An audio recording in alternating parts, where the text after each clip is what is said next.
Good afternoon. My name is Jim Eskin, and on behalf of Eskin Fundraising Training, it is my privilege and pleasure to welcome you to our 120th Nonprofit Empowerment webinar. Let me wish you a happy May Day. I did a little Googling. May Day is not really observed in the United States, but it is around the world, and it's to honor workers, okay? We have Labor Day. The rest of the world calls it May Day. Did you all know that? Google answers makes everyone smart. And let me just say and appreciate workers. Alex, Randa, and I, there are no workers we appreciate more than those who either are professional and volunteer leaders in the nonprofit sector, because basically you make dreams come true and you touch, improve, and save more lives every day of the year. We also have Randa Luna, who helps me. I call her the millennial side of my brain, and we'd like to congratulate her. She is the newly minted Director of Corporate Relations and Special Events. Sure, it's the SAFE Alliance. They support survivors of abuse. SAFE is sort of an acronym for Stop Abuse for Everyone. So I really love that mission and what it does for our community. Alex, I've really held your introduction down to a minimum, but again, I know some people, and you are my go-to expert on everything related to grants. So on behalf of our learning community of professional and nonprofit leaders, thank you for sharing the most precious of all gifts, your time. And welcome to our learning community. And are you ready to start with some questions? Yeah, thank you so much for having me, and I'm excited to be here. And I want to thank everyone for being here, and also to thank you all for your work and making the world a better place. That's definitely why I got into the business and why I know all of y'all got into the business of philanthropy and nonprofit work. And so sometimes it's a thankless job. So thank you all for your hard work to improve the community. Good way to start. Alex, there are a lot of grant writing firms and consultants out there. What makes Millionaire Grant Lady different? Yeah, so we specialize in providing the highest quality grant materials for the lowest time commitment for busy nonprofit staff. And so we just really have developed systems and processes to take the work off of busy nonprofit staff and have them know that they're getting quality applications out the door. And we really hang our hat on results. So I count our results. I care a lot. Such as 120 million, right? Yes, sir. So I care a lot about making sure that we're getting good results for our clients, and we really hang our hat on that as well. You started your career as a social worker. In addition to helping you be more effective securing mental health grants, how do you think this has strengthened your capacity to secure funding for clients throughout the nonprofit sector? And before you start, let me wish, I checked my LinkedIn, and my colleague Randa Luna reminded me that this is Mental Health Awareness Month. So, um, your mental health question, Alex. Yeah, props to Randa for catching that. So like I said, so I got into this business because I wanted to help people. I was getting a degree in social work, and in my internship, which they require for social work students, uh, they had me write a grant, Yeah. and we won the grant, and then they had me write another grant, and we won that grant, and I thought, hey, Hey, wait a minute. It's not that maybe easy, is it? maybe I've got something here. And so I learned through that experience how much money it takes to really help people. Yeah. Um, but what I think is a little bit different is that I have a lot of clients who I don't say that they need help with program design necessarily, but sort of. So the a good grant application starts with a needs assessment where you know Yeah. what it is the community needs. And then it develops a project statement that addresses those needs in the community. And these are the skills that I learned in social work school. You start with what the need is in the community, and then you build a program based on what the needs are.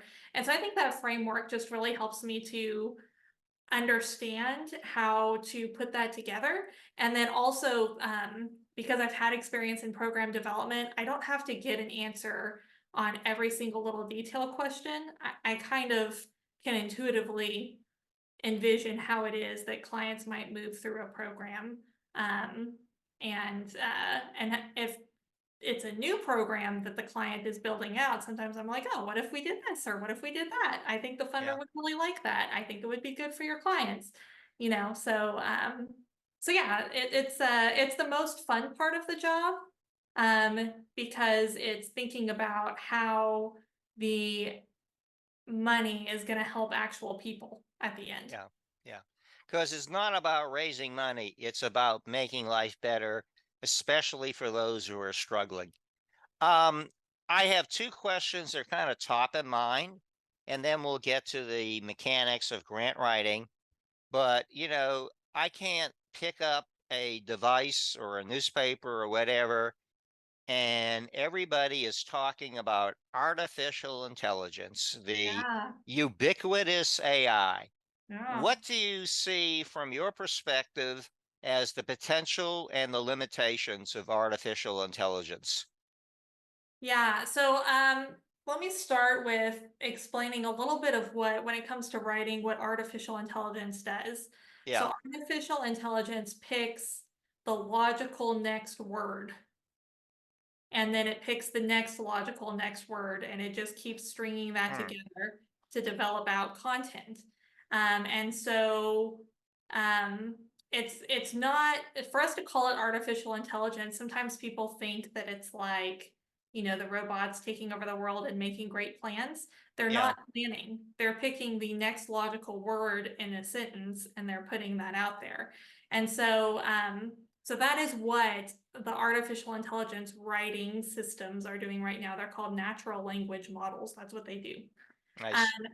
and so a lot of people are very interested in what this could mean for writing. And I will be honest with you, and I Yeah. will tell you that I tried very hard to make it work for writing grants, because I Yeah.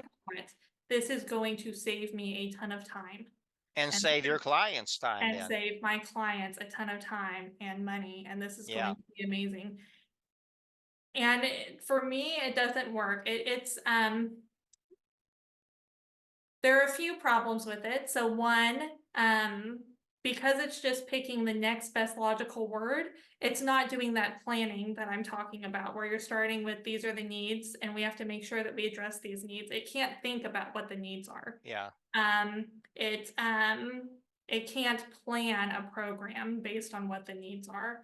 And there's issues of bias that can come across in it. There's issues about if the information is accurate that it can put in. A lot of the information that it'll put in is out of date or inaccurate. Hmm. Um, and ultimately, to me, what it comes up with is an okay product. Yeah. Ultimately, it comes out with an okay product. And to me, if you have a lot of money on the line, if this is how you're Yeah. going to fund your programs, you can't go with okay. You've got to Yeah. have something that is really, really good and that I stands think you have to out have from a the rest. wow. You have to have a wow, exactly. Because people are rating these applications in a stack, Yeah. right? One after the other, after the other, after the other. If yours is average, Yeah. it might not make it. And especially now, funding is getting competitive. And if it's average, it's not going to make it. It has to be wow. It seems to me if a lot of organizations relied heavily on AI, those proposals would be very alike. Mm-hmm. But Yeah. anyways, I'm a boomer, okay? I'm one of those crusty old boomers. Nothing is more personal to me than writing, okay? Because I think it's the combination of the brain and the heart. Right. And good writing doesn't happen without both the brain and the heart being applied. Let me go to the millennial side of my brain. As a millennial, Randa, how do you view artificial intelligence? I tend to agree with what Alex said about getting you like an okay product. I tend to use it more for when I can formulate thoughts, but they're disjointed and disorganized, and then throw it in and it comes out with something that's a little bit better organized so I can make it what I want. But when it comes to writing something, like you said, like a strong grant application, or if I'm writing a research paper or something that's important, I can't trust it fully. So I don't know, I prefer to just write it, and if I have to go over it a couple times and refine some things, I'll do that. But I don't like to use it to just create things. It's more like an assistant to help me organize my Yeah, thoughts. yeah, Yeah, it's very good for generating brainstorming ideas. Oh, It's yeah. very good at social media posts. It's very good at, it can be very good at emails. If what you want to write is only a couple of paragraphs long, it can be pretty decent. But if what you need to do is put together something that's going to, wow somebody and is going to win you money, I just don't think that the technology is there yet. yeah. Well, again, my bias, and I'll get off this subject is, but I think all of us, I know three of us take writing very seriously. And sometimes, in the middle of the night, something can pop into your head. Guess what? When you wake up, that's my lead. Yeah. I trust that more than artificial intelligence. Let me go to one other non-grant writing question, and then I Oh, promise the, can I go add ahead, one Alex, more, go can I ahead. add one more thing on that? You So, bet you can. that is another really important point, is at this point, it is still people that are reading these grant applications. It is not computers that are reading this grant application. And so you need to have something that speaks to people. And I think that it's pretty hard for technology to speak to people. I think that it's pretty easy for people to speak to people. So Give me a fist bump on that. You mind if I borrow that expression? go for it. Okay, I will. Okay, one other non-grant writing. There is growing concern. I mean, it's entered our household this week, hacking and computer security.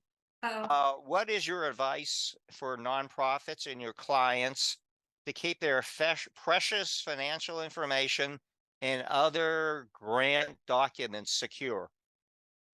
Yeah, so one, like, security is one thing, but a grant writer's worst nightmare is for your computer to crash and you lose everything. How So do you back up, by the way? How do you back up? I use Carbonite, and it's a nightly backup. So that's what I use. And another thing to think about with the dreaded computer crash is if you have Yeah. everything ready to go and it's a good thing and it's not due for 3 more days, go ahead and submit it now. What if your computer crashes tomorrow? What if like somebody gets in a car wreck? Like, just go ahead and submit it now. It's okay for it to be a few days early. The stories that I have heard over the years of the crazy, crazy things that can Yeah. happen when people sit They on happen. something They instead have. of Look finishing. at this. John Largent and I have probably exchanged 500 emails. And for some reason, he couldn't send me the panelist link from the email addresses. Some things happen that we can't explain. John, Yeah, isn't that the truth? And so he's sending it from a Absolutely. different. And he sent it, and it wasn't just me. I'm AOL, my wife is SBC Global, and neither of us could receive it. yeah. Randa, how do you back up, by the way? I use a couple of different things. I have like the automatic like Apple backup, but then I also have like Google OneDrive, Yeah. and then Microsoft. Since I have, I work with different people, I have different softwares, so I just kind of use it all. So Yeah. it will be somewhere. Yeah. All of the backup, all of the places. Yeah. It's been interesting. There have been some weird like phishing scandals with grants Oh my God. where somebody will get an email and it'll be, I'm such and such foundation, will you please send me this information? And part of the information is their banking information. We want Oh to yeah. kind of like that classic, they used to do it to individuals, right? And they still do, send me your banking information so I can wire you your money kind of thing. Yeah. So yeah, I've seen a few of those, and that has been something unexpected. And the easiest way to check on that is, of course, to see if the organization that's sending you an email has a 990, Yeah. and if they're real. Yeah. And then it's also been really interesting the amount of extra security that is on the grant portals. So, if a foundation has a grant portal or the federal government has grant portals, and they have all added intensive extra layers of security, which I'm sure is really great. My husband worked in information security for a while, and his saying used to be, if you can do your job, I'm not doing mine. Ah, Um, and that's kind of how I feel about that, but it's you good. got an It's advantage, you good. know, Yeah, and I cook him a good dinner, he can be your best friend, right? exactly.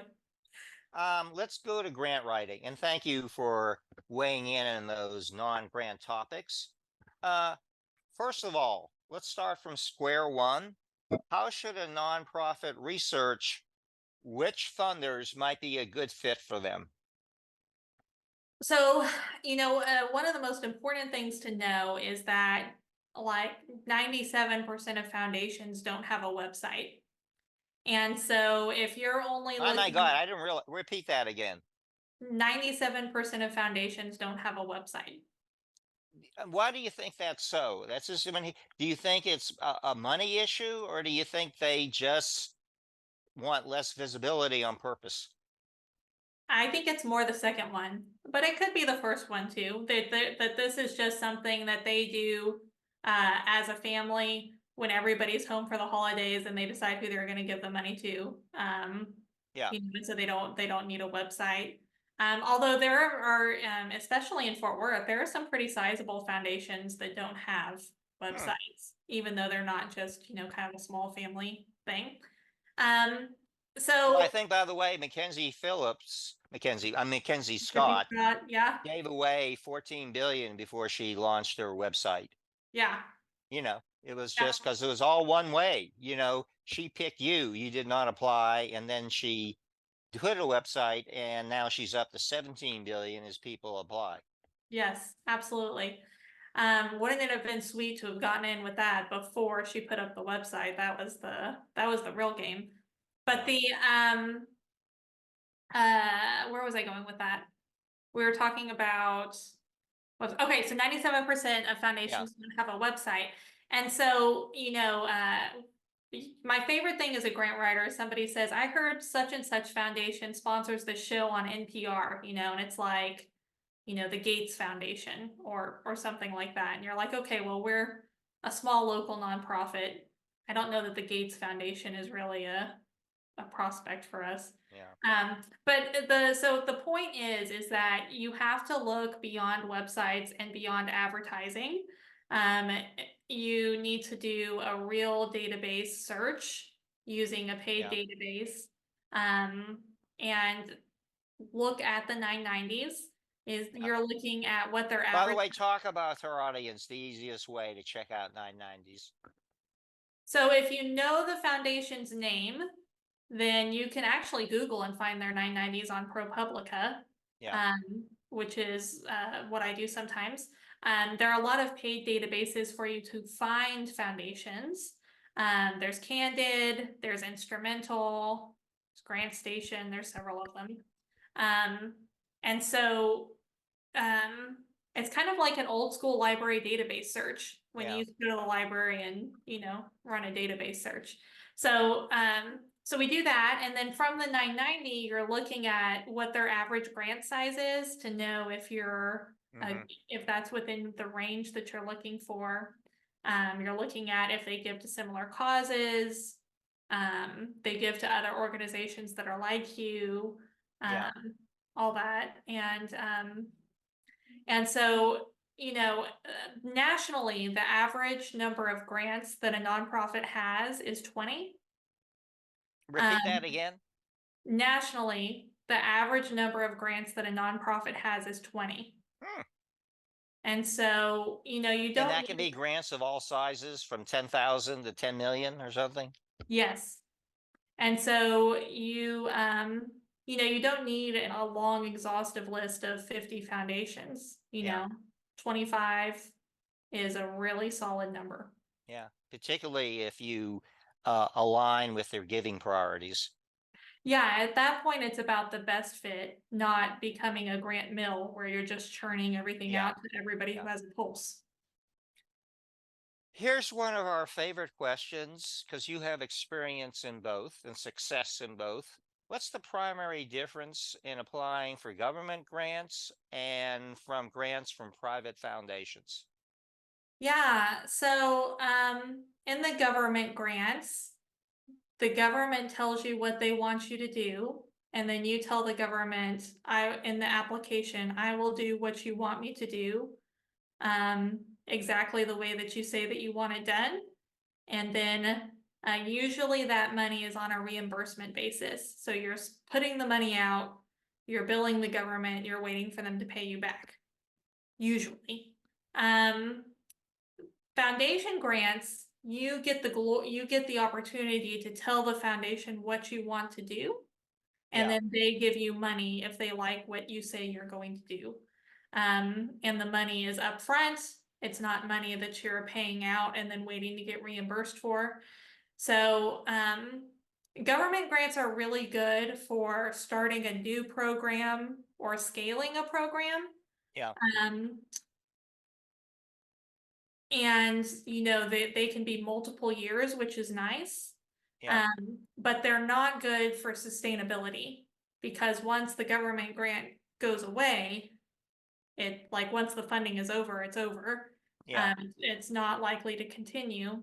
And they're harder to cash flow. So, What do you mean by that? well, because you're spending the money, you're paying people, you're buying Yeah, supplies, you're doing whatever the work is, and then you're asking the government to pay you back. And that can take, in an optimal time frame, let's say 45 to 60 days after you yeah, incurred the expense. In a worst case scenario, it could take 90 to 120 days after you incur the expense, and that just rolls, keeps adding up. So something that happened during COVID was there was all of this government money that was out there. There was the CARES yeah, money and the ARPA money.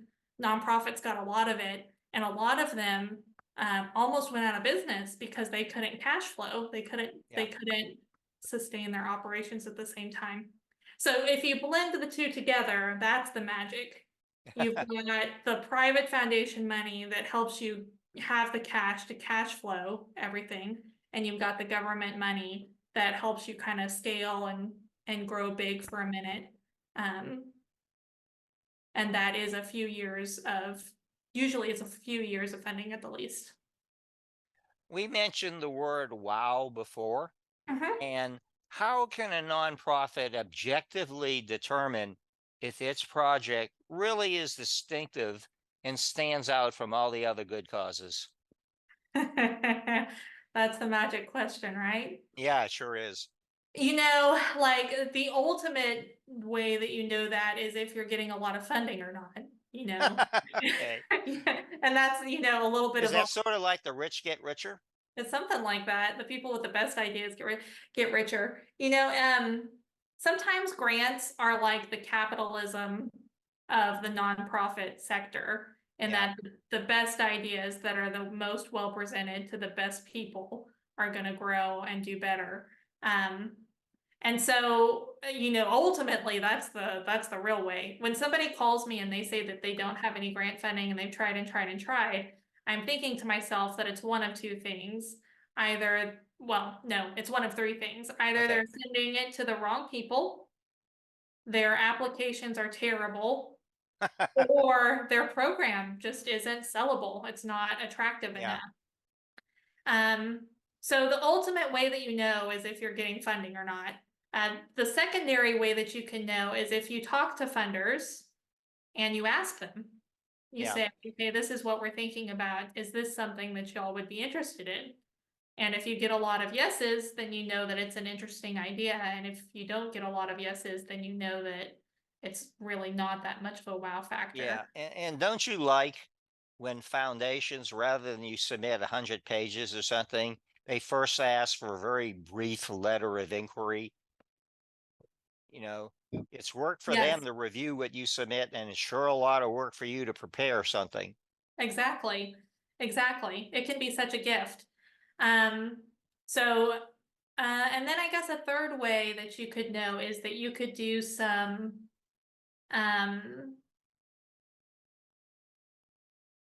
focus groups within the Huh, community.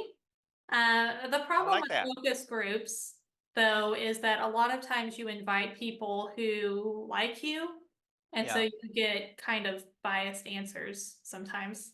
But assuming that you could find really honest people, that's a great approach as well. It seems to be in the spirit of a feasibility study. Yes, it is. Absolutely. One of the good things during the pandemic, many of the big foundations and other funders relaxed their giving priorities and were making more unrestricted gifts. I think we're now calling it trust-based philanthropy. And by the way, all of Mackenzie Scott, not Mackenzie Yes. Phillips, all of her $17 billion has been unrestricted.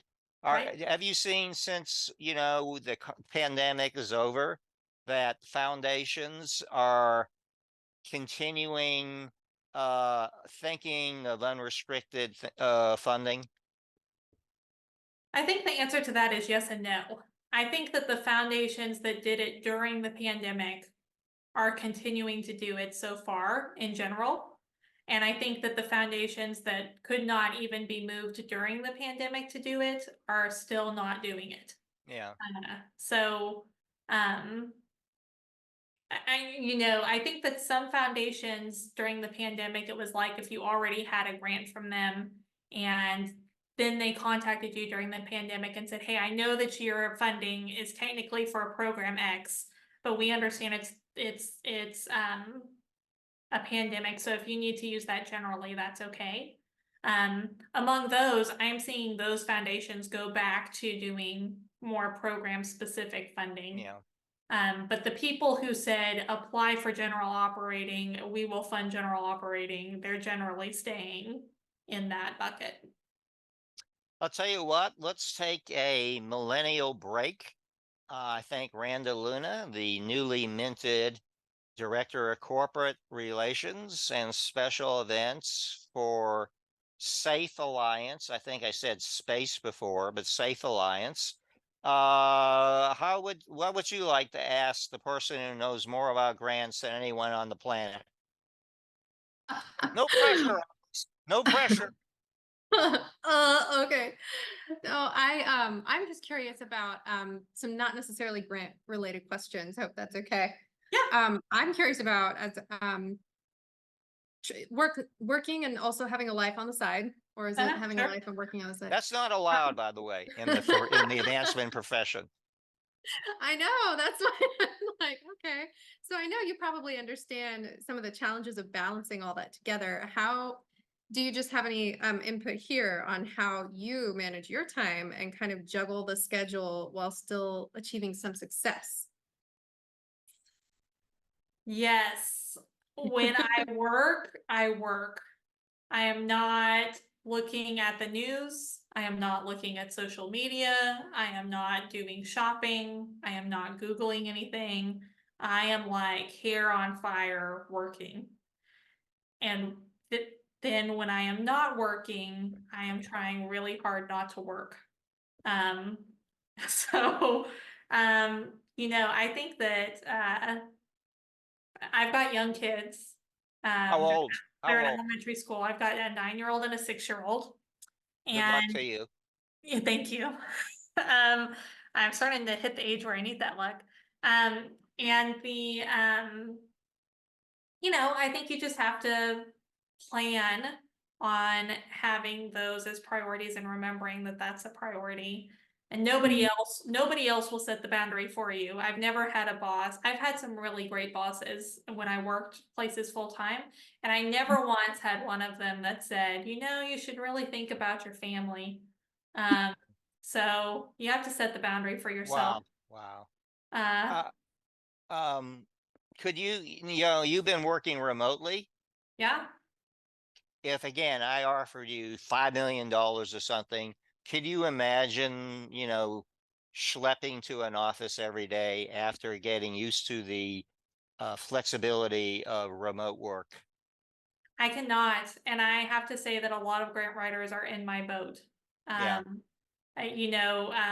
Grant writers by nature are a little bit eccentric. eccentric. We're introverted and we're very, very practical people. Yeah, And we also know that a lot of the nonprofits' money comes from us. And so, or comes from our work anyway. And so the idea that, we have to drive in somewhere, I mean, people quit.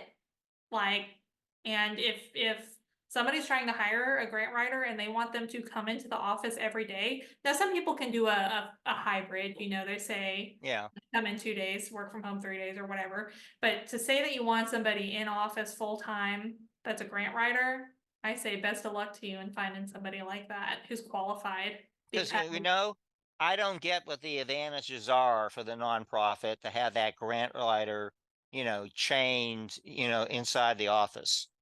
I'd rather have exactly. them writing and submitting than driving back and forth and all that and taking coffee breaks and going to lunch. And grant writers are allowed to eat, by the way. And Only occasionally when there's yeah, not a deadline. hey, let's get an international perspective. If you can press the magic button, I'd like to bring in the author of Connect Diplomacy, Marjorie Hope. Congratulations, by the way. It's selling, it's being featured, I believe, in the London Book Fair. That makes me very jealous. But I'm going to give you a whole 2 minutes. What's your perspective on grant writing in other nations around the world? So grants vary significantly across different parts of the world in terms of availability, eligibility, criteria, funding. And I thought, Alex, you did a great job explaining how it works here. Very interesting. Now, in Europe, the European Union provides funding through programs like Horizon Europe, which supports research, innovation projects, and it's something called Erasmus. I don't know if I said that correctly, but it's the funds for education and training initiatives. Additionally, many European countries have their own grant programs to support local initiatives and businesses.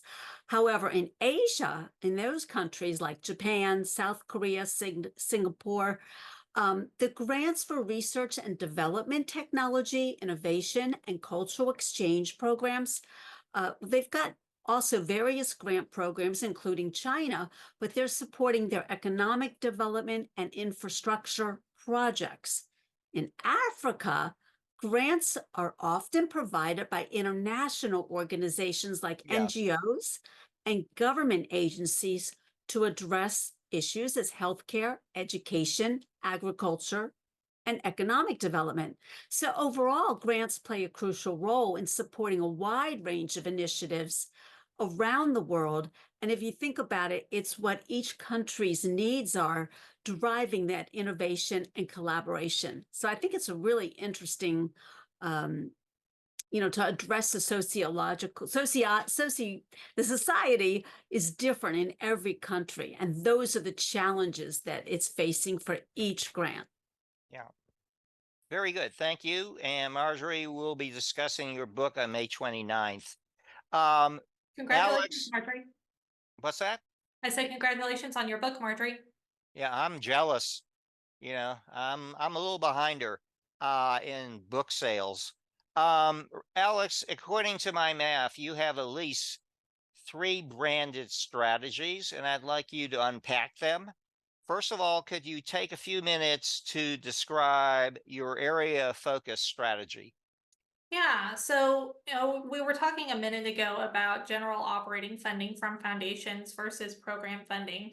And especially for nonprofits who need to cover more of their overhead costs and their regular program operations costs, what I developed is an area of focus strategy.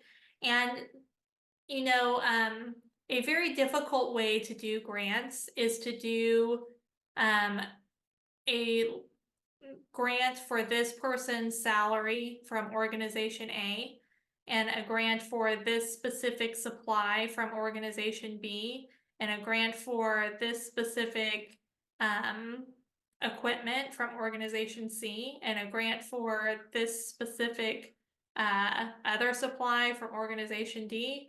It's a very hard way to do grants because on the back end, you're having to manage those specific restricted donations and also what you told the foundation that you would accomplish for each of these different grants. And so what we developed is a strategy where you wrap your program and you write a compelling program application that includes your costs for your salaries, your supplies, even your overhead that's allocated appropriately. And so what that means is that when you get the money on the back end, it's so easy because you know that the money can be used for any expense that you're going to incur in that program and that you told the foundation that you're going to report back on these things. And so it eliminates the general back end headache that can happen with grant funding. And it also, you know, really helps organizations to have that flexibility for cash flow that we were talking about earlier, where you know that you have, it's no use to have $100,000 in supplies when you have to pay payroll and you don't have anything to pay payroll. I mean, what good is 100,000 in supplies cost then? You know, that to me is, in my career, was the catch-22. The money you need most is to get staff. And my experience was that was the toughest dollars. You know, you had to package it as programs, not staff positions. Exactly. That's our workarounds, remember? It's all about the workaround. Yeah. Hey, one of your second branded strategies is your core cultivation. Can you talk about that?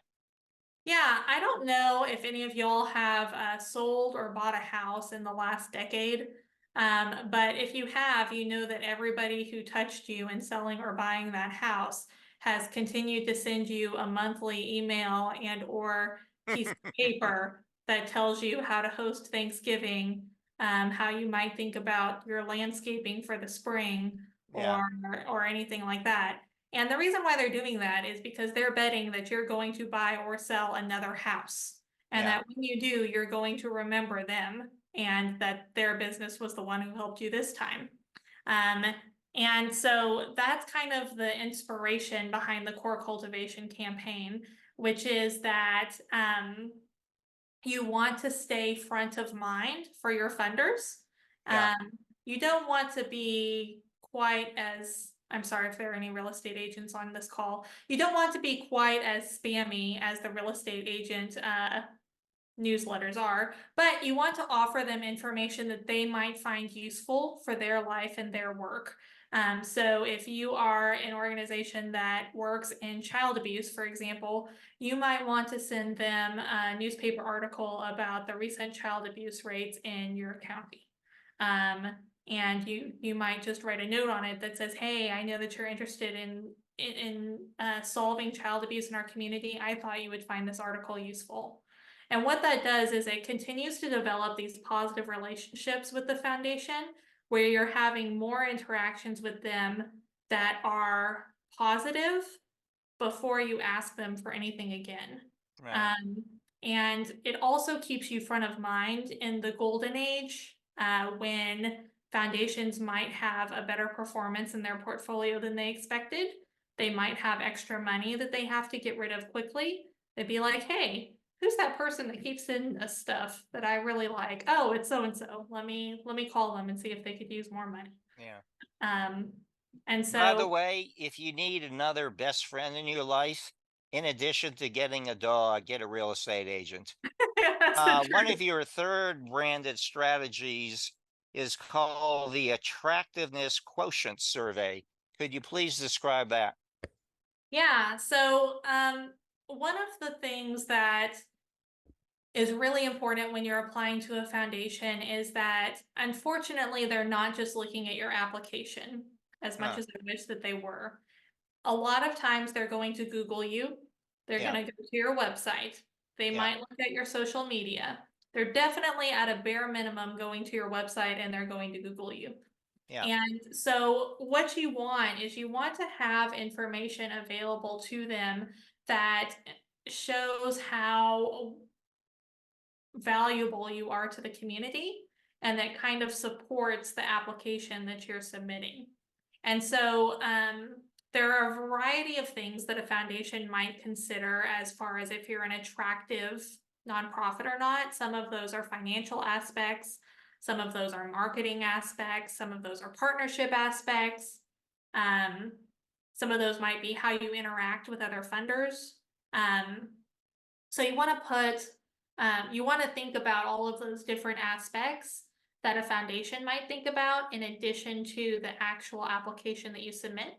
Yeah. And so this is a tool that I developed that will go in and will look at all of these different aspects of an organization, will score them, and it will give them recommendations for how they can improve their attractiveness for foundations, so that they can have an edge. Grants Yeah. are like football. It's a game of inches. You know, they can have that much more of an edge in their By the application. way, one of my favorite movies is Any Given Sunday. Al Pacino, his closing speech is about that. I was just Yeah, watching that.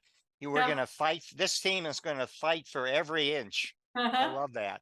yeah, exactly. And they won that game, by the way. Of course they did. It was a Yeah. movie. Yeah. Yeah. Let's get Randa back in. I'm longing for the millennial side of my brain. You got another question for our expert?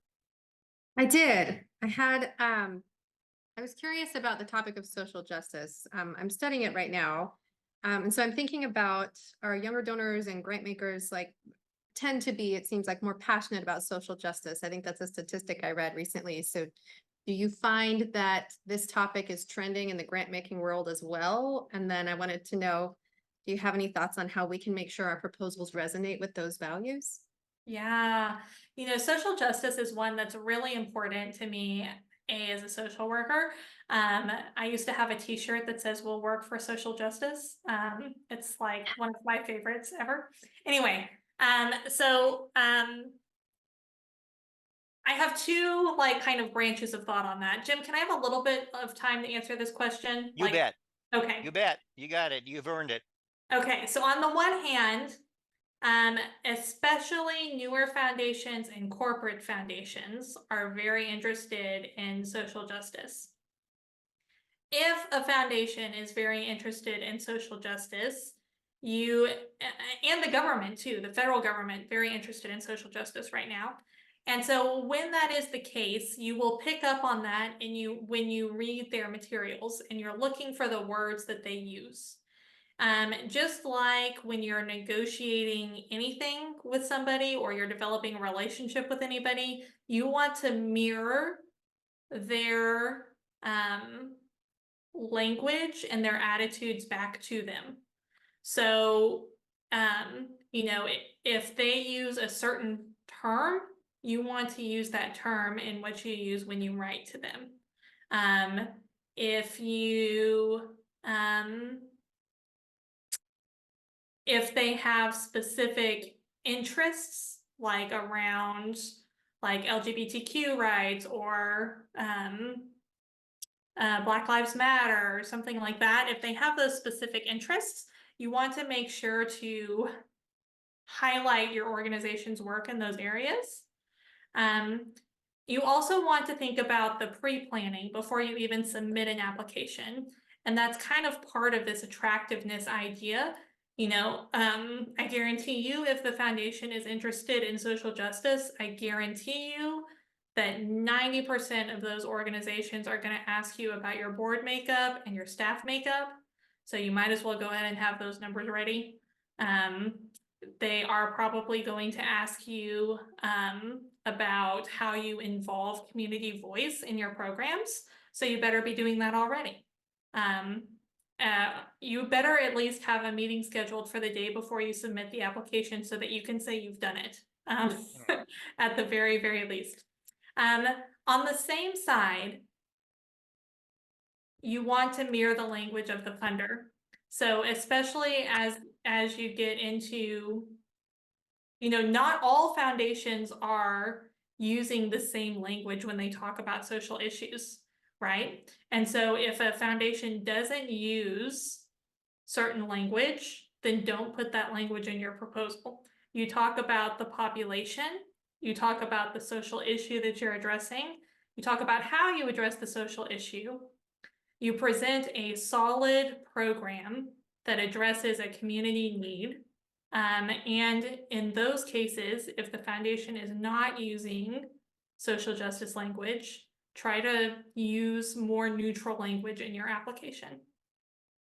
I know this is Wow. self-serving, but as a baby boomer that grew up in the 60s and 70s, I want to know it was very important to us fighting for civil rights, fighting for the ERA, and opposing the war in Vietnam. I mean, that is never, and I am so proud that we have built on that foundation. Mhm. Alex, that's off script. Anybody in fundraising, you're going to hear the word no. Can you tell us what you can learn from a proposal being declined? Man, something that I tell people all the time and that everybody needs to know is that everybody that has grants writes a lot more grants than the grants that they have. And everybody who has grants gets told no multiple times per year. Yeah. So the first thing is take a breath. No comes with the game. Like everybody who wins loses. It's just about winning enough that you're able to advance your mission. By the way, you talked about football, but in the game of baseball, if you get a Yeah, hit out of one every 3 appearances at the plate, you're going to be in the Hall of Fame. exactly. That's exactly how I think about it. And if I ever have a bad day, we watch a lot of baseball in my house because the World Series, Texas Rangers. You're a Ranger We're- fan, I'm yeah. a Rangers fan. Yeah. But whenever I have a bad day, I watch some baseball and I remember that they went one out of 3 and they're doing really good. Yeah. But when you get a no, there are a couple of things to do. The first one is to thank the funder and to ask for feedback or a meeting. Always, always, always. Classy. And the other thing that is probably more important than that is to not panic and not to overreact. Yeah. You can't quit writing grants because you get a no. Yeah. In the case of government grants, you ask for the scoring. They Yeah. have to provide you the scoring. You look at the I didn't know scoring. that. Yes, they have to provide it to you if you ask for it. So you can ask for the scoring and you can use that for the next time you develop an application. And you should also know that when it comes to some foundations, there's a saying in fundraising that no doesn't mean no, it means not yet. Yeah. And so, for some Or ask me again. yes. And so for some foundations, it could be that they already had what they were going to do for the year planned out and they don't have room for you. But now that they know about you, like you can come back to them again the next year, especially if you get a meeting with them. So it could be something as simple as they already had a huge commitment out and they literally did not have any more money. But hey, come back to me again in March and we'll put you on the agenda. Yeah. Here's another tactical question. Who should be involved in improving, giving the final approval to the grant submission? So that depends on your structure. is the short answer. No, I'm kidding. So, you know, when it comes to government grants, there is always a person that is the person in the portal who is signing the application. In Yeah. that case, it should be that person. When it comes to foundations,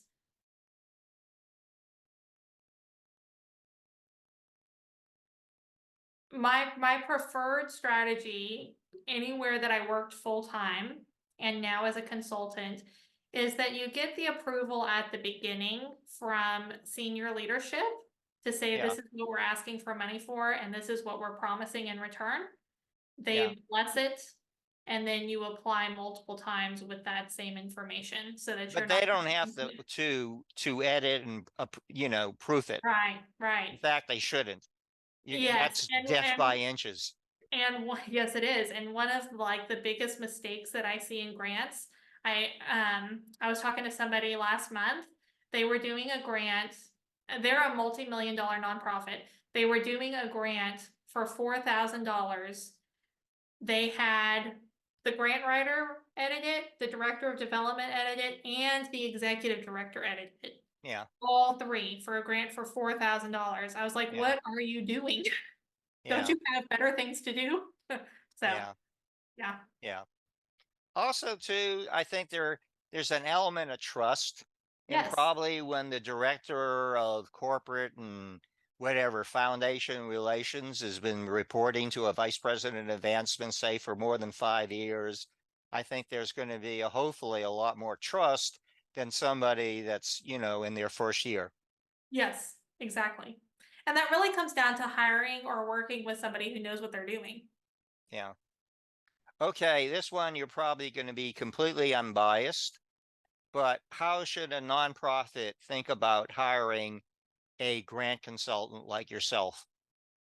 So I think that, you know, one of the important things to know is that a grant writer is one of those positions where experience and results really matter Yeah. because so much of your organization's success can depend on it. And so, you know, my advice is to make sure that you're working with somebody who has been doing it for a long time and has Yeah. skin on the wall. They have some wins that they have actually won.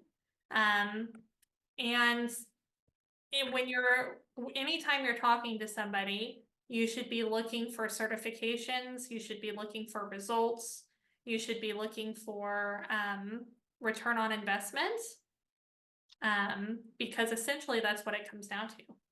Yeah. I'll tell you what, we got this is once again been a very, very rich hour. But Randa, we got to hear one more time from the millennial side of my brain.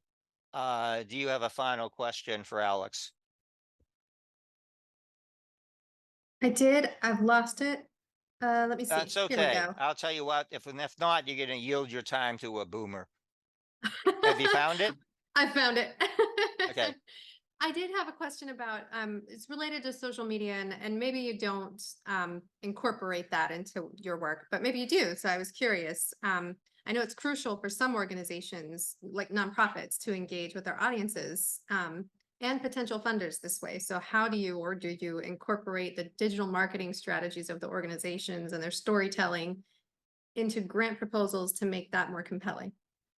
Yeah, so I don't do social media as something that I help people with, but it is part of that attractiveness assessment that I do, where you should have good social media that shows your impact in the community. Mhm. Because again, funders are going to Google you.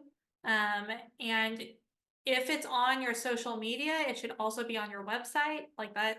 Like you should have the social media feed on your website so that you're getting that like double content. And then the third thing I would say is if the funder allows it, you should always announce all grant awards on social media and on your website because that just is like social proof that you are a worthy organization. Yeah. Yeah. Oh, Hey, thank you. John, can we put up Alex's contact information? And Alex, aren't you saying it's open season? First of all, do yourself a favor and go to her website. It's very rich with free resources and some of her strategies and lessons learned. And Alex, I'm going to put you on the spot, but isn't it okay for people to reach out for you if they want to explore how they can partner with the millionaire, soon to be billionaire Grant Lady? Your lips to God's ears, Jim.